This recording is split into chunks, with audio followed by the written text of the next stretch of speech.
Pozdravljeni, to je tretji dnevni povzetek na 17. festivalu slovenskega filma. Tokrat povzemamo petkovo dogajanje.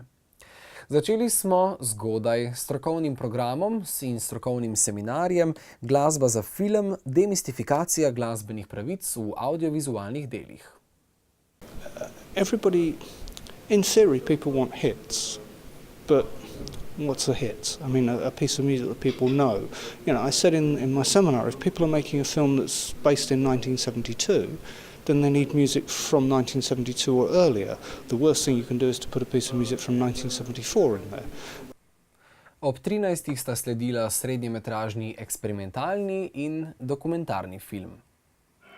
Filmski obzornik 55, ki ga je režirala Obzorniška fronta, je zlepek citatov, arhivskih posnetkov in posnetkov aktualnega dogajanja, prostorsko vezanega na skupno bivšo državo, Socialistično federativno republiko Jugoslavijo, s poudarkom na mestu Maribor, tretjem največjem industrijskem središču.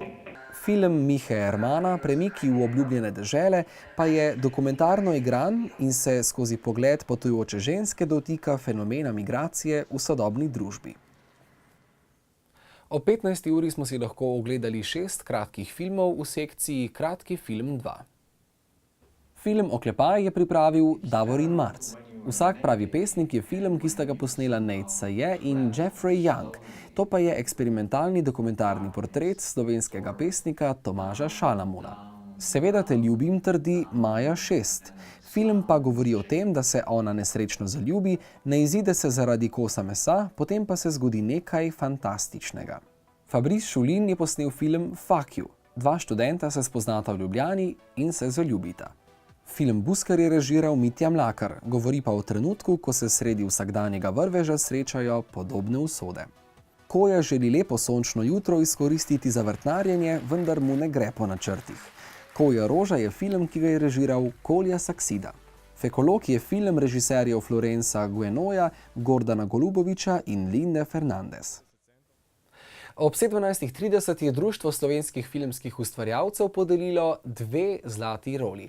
Prvo za preseženih 50.000 gledalcev v filmu Razredni sovražnik, drugo za preseženih 125.000 filmskih gledalcev pa režiserju Mihi Hočevarju za film Gremo mi po svoje 2. Veliko čast in veselje mi je, da zopet podeljujemo zlati roli, in sicer 2 zelo uspešnima slovenskima filmoma. Ja, počutim se, da sem svoje delo delil z mnogimi, kar je v redu. Tako je bilo tudi mišljeno, ker se vemo, gre za mladinski film ali komedijo. Torej je mišljeno, da bi bil ljudem všeč, in če nam to ne bi uspelo, bi bilo najbrž slabo. Moram reči, da pričakovali do te mere nismo, ampak je pa v bistvu čudovit odziv vse povsod in smo zelo zadovoljni. Res je fino biti producent takega filma. Ob 19.15 je v glavni dvorani potekala še zadnja projekcija domačega celovečernega igranega filma. Režiser Vinko Möderndorfer je predstavil film Inferno. Večer tretjega dne je pripadal 2 celovečernima filmoma. Prvi izmed njiju je bil Inferno Vinka Möderndorferja. Pretresljiva zgodba, ki jo podobijo Marko Mandić in Medea Novak skupaj z mladima Markom Bukvičem in Laro Volavšek, med publiko ni pustila ravnodušnega praktično nikogar. Zelo težek. Meni je bil ful dober, res prikazuje, kar pač je trenutna situacija in da se še bolj zamislimo, kaj bi lahko spremenili v prihodnosti. Odličen za te razmere, enkraten. Prav tesnobo mi je pustil notri. Ampak v dobrem smislu? V dobrem, v pozitivnem, več kot v pozitivnem. Takšen realen oziroma tak aktualen zelo. In tako pretresljiv, je bil kar malo, ko cene so šle po koncu, je bil, se te dotaknil. Pravzaprav sem brez besed, ker sem še tako pod vtisi, da... Pravzaprav je kar pretresen, ko vse te prizore doživi. Kakšno oceno sta mu dala? 5. Zelo mi je všeč. Največ, kar je možno, seveda. Vlogo glavnega antagonista, pokvarjenega direktorja tovarne, je odigral igralec Jernej Šugman. Mi sva z Vinkom dolg časa iskala vlogo, ki mi je pisana na kožo, zdaj sva pa končno najdla.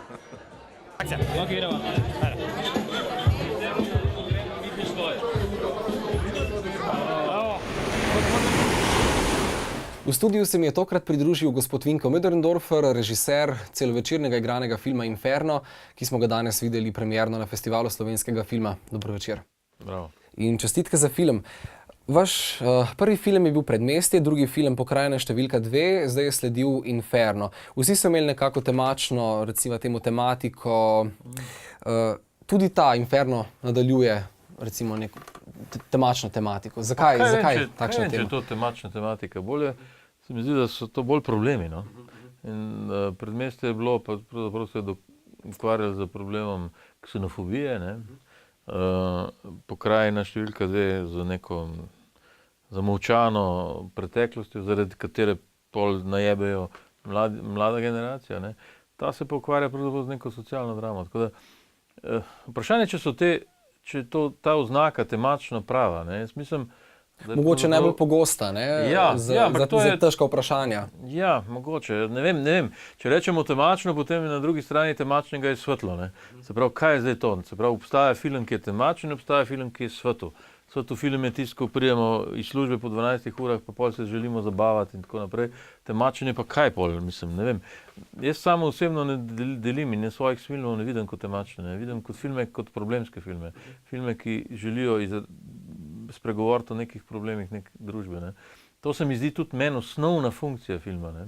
Jaz ne vidim smisla umetnosti razen v tem, da govori o svetu in o problemih sveta.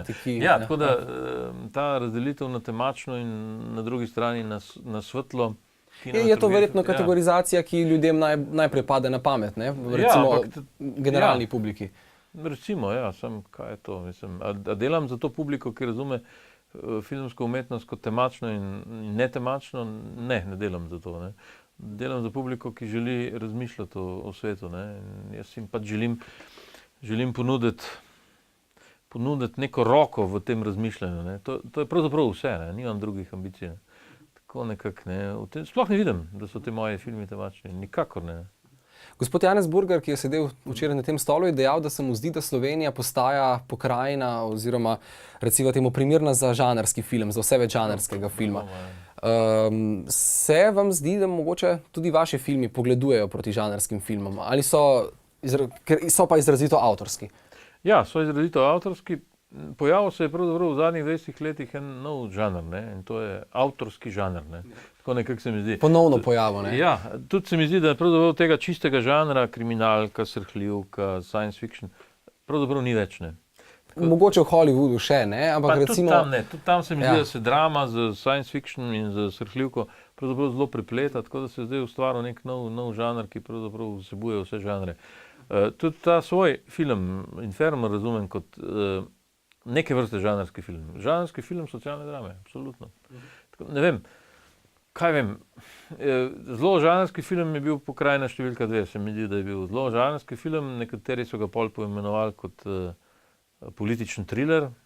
Kaj pa vem. To je spet neka nova oznaka, političen thriller, ne vem. In ljudje morajo označevati filme, ne? Da jih mogoče tudi lažje razumejo. Pa ne vem, če sploh treba jih označevati, no. Jaz jih nič ne označujem, ne. Nikoli jih v življenju nisem. Ja, jaz gledam film kot zgodbo, kot to, kar me pritegne, tako da jaz kot gledalec se ne ukvarjam s tem, ne.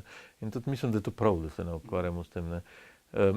Kadar hočeš povedati zgodbo, jo je treba povedati in pri tej pisavi, kako povedati zgodbo, je treba imeti na razpolago vse žanre, ne. In v tem je štos. Jaz mislim, da... Samo da funkcionirajo, ne? Samo da funkcionira, samo da lahko poveš lažje zgodbo. Inferno je zastavljen zelo ambiciozno. Tudi snemali, oziroma bil je v produkciji kar nekaj časa, ne? Izdelava filma je trajala relativno dolgo. Tudi producentko sem razumel, da so bile neke težave pri produkciji. Od prvega scenarija, se pravi od prve oblike scenarija, ne, pol je seveda ta scenarij doživel svojih 28 različic, ne, ampak od prve oblike do današnjega dne je 5 let, ne. Ampak to ne pomeni, da smo ga 5 let fizično delali. Smo delali, jaz sem ga delal fizično, ja, seveda, jasno, ne. Ampak snemali smo ga v normalnem roku, ne vem, koliko snemalnih dni je bilo, okoli 40.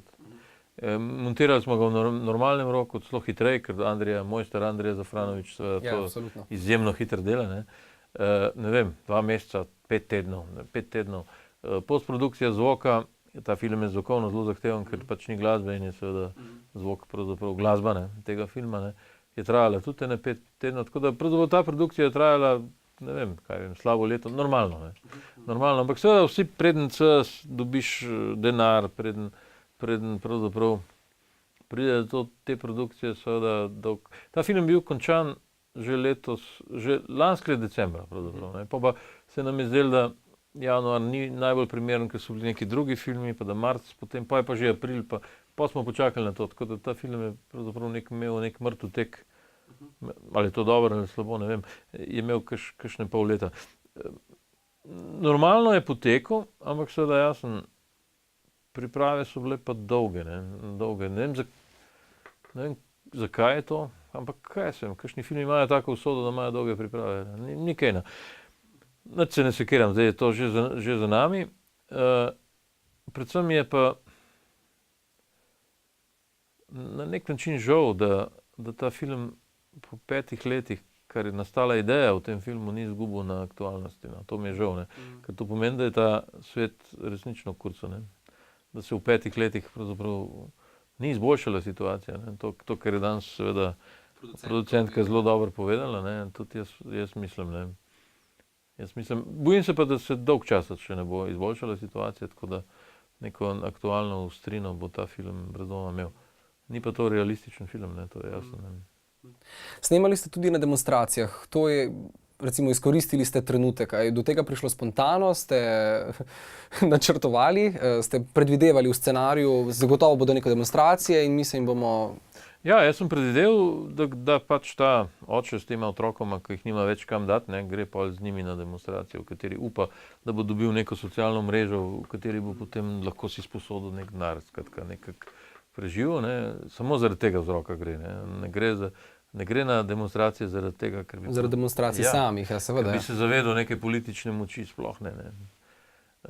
No, ampak to se mi je zdelo, jaz sem skozi pravzaprav razmišljal, da bo treba to nekako zrežirati nekimi statisti, nekimi na tisoče statistov.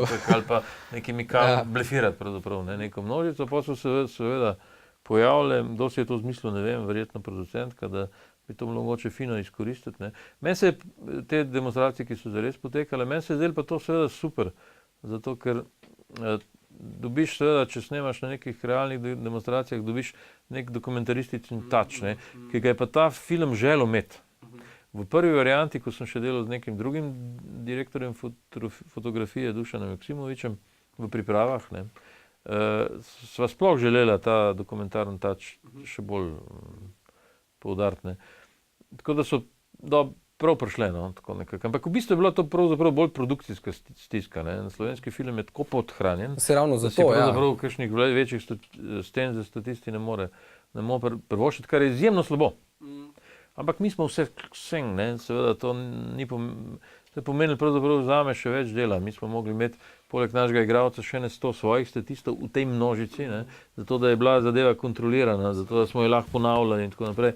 In tam je bil nek grozd nekih 100 ljudi, ki so bili naši, ne, ki niso gledali v kamere in tako naprej. Ampak seveda, ja, filmu se mi zdi, da to je kljub samo kratka scena, ni toliko pomembna scena, ampak se mi zdi pa, da pusti blazen. Ja, absolutno, ja.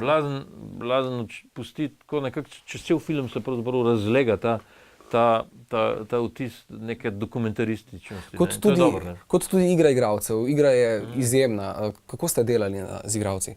Predvsem smo imeli take vaje, kot jih imamo v gledališču. To pomeni skos, ne. To pomeni 2 meseca vaj, ne. To pomeni za vsak snemalni dan najmanj 2 dneva vaj, ne. Vse scene smo imeli vaje, vse. Razen tistih, ko pridejo, odidejo in tako naprej, ne. To je to. Jaz mislim, da se film samo tako dela. Da so vsi mojstri filma delali film z vajami, ne. Tako da brez dvoma se mi zdi, da je to prava pot. Se lahko pospravite, bomo nekako zrezali, ne, da... Pa se njih ne čudim. Da, ok. Se njih ne čudim. Naj za konec še vprašam, ali mali človek res nikoli ne zmaga? Se bojim, da ne. Se vam zdi, da zmagam? Upanje umre zadnje, ne? Mali človek... Ne, absolutno, upati treba. Jaz mislim, da ta film govori o upanju. Absolutno. Naš Mandić se ne neha boriti, pa se ravno to, ne. Jaz v slovenskih filmih mogoče ravno angažiranosti pogrešam, ne. V filmih, ki smo jih videli te dni, izjemna apatičnost, se mi zdi. Ne? Ja, Mandić v glavni vlogi pa izrazito borben, izrazito za razliko od ostalih. Kolektivne borbenosti pa v njem ni bilo toliko, kot mogoče v ostalih. Ne? Ravno to, kar ste rekli prej. On ima motiv, ne? On ima ta dva otroka, za katera se treba boriti. In za otroki se zelo borimo. Ne? Otroci so naša budućnost. Pravzaprav ta film, glavna lika v tem filmu sta ta dva otroka. Ne? Zaradi njih smo ta film naredili, zato da ona dva morata preživeti. Ne Mandić, ne mi, ampak naši otroci morajo preživeti. V bistvu se za to borimo. Kadar smo seveda skupaj v relaciji z našimi otroci, potem nam je načeloma za nas malo mar, mar nam je za njih. In Mandić je, tako da jaz ta film razumem kot borben film, ne kot, on tudi odide v tisto množico, ki se pride naprej, ampak odide nikakor ne odide poražen. Ja, seveda jasno, proti sistemu je nemogoče zmagati. Nemogoče je zmagati proti sistemu. Razen s končnim kadrom filma, ne? Ja, seveda, ja. Morda. Ta končni kadr filma ima seveda več pomenov, ne. Saj jaz sem želel, da jih ima več, ne. Seveda jasno, če hočemo ta svet spremeniti, potem ga je treba spremeniti revolucionarno, ne. Ta svet se bo spremenil, če bomo vsi mi hoteli, da se spremeni, ne. Spremenil se bo na nek način z revolucijo, ne. Tako kot se je Kakor smo zdaj dosegli, da se je spremenila oblika parlamenta. Mi smo to dosegli, ne? Ali pa tako, kot smo hoteli, da je prejšnja vlada padla v Mariboru na ulicah in tako naprej. Ne? Skratka, ljudje imajo moč, ne? Kadar se postavijo skupaj. Ne? Se pravi, vsi tisti, ki si želijo nove motivacije s film Inferno, lahko ogledajo od danes naprej. Ampak še nekaj bom, preden čisto končate, se vsem, tudi če ne boste uporabljali. Problem je v tem, ne? Da je revolucija ne pomeni spremembe v dobro. Revolucije so se velikokrat v zgodovini končale s fašizmom, z nacizmom, z bolševizmom, z totalitarizmom. Te obrazi, v katerih se Mandić zgubi, niso napoved dobrega. Ampak so napoved mogoče tudi nečesa militantnega. Revolucija vedno ubija tudi nedolžne žrtve. V revolucijah vedno padajo ljudje, ki imajo ravno kar dojenčka so dobili, tako kot naš policaj. Totalna nedolžna žrtva. Ta film sem želel speljati v to smer. Ne? In upam, da sem ga speljal to. Jaz nisem pristaš revolucije. Ne? Jaz sem pristaš nečesa, ne vem česa, nekega konsenza, nekega dogovora, ne vem česa. Vem pa, da je treba ta svet spremeniti, to pa vem. Ne vemo pa še kako. Ja, ne vemo še kako, ja. Da si gledalci lahko pomagajo, bomo poskrbeli tudi z ogledom tega filma. Hvala vam za obisk v studiu. Ja, nazdrav. Ob 21:15 je v glavni dvorani sledila projekcija še zadnjega filma, ki ste si ga lahko pogledali v petek. To je bil celovečerni koprodukcijski film Barbari Ivana Ikića. Luka, problematični najstnik na pragu odraslosti, živi v Mladenovcu, propadlem nekdanjem industrijskem mestu na obrobju Beograda. Ispred ameriške ambasade ima više stotina, možda i 1000 ljudi. Dakle, oni u ovim trenucima pokušavaju da razbiju stakla i uopšte da demoliraju ambasadu. Bližamo se torej zadnjemu festivalskemu dnevu. Jutri bomo podelili kar nekaj vesen. Le katera bo ujel kateri režiser? Kdo bi vedel? Se vidimo jutri. Adijo.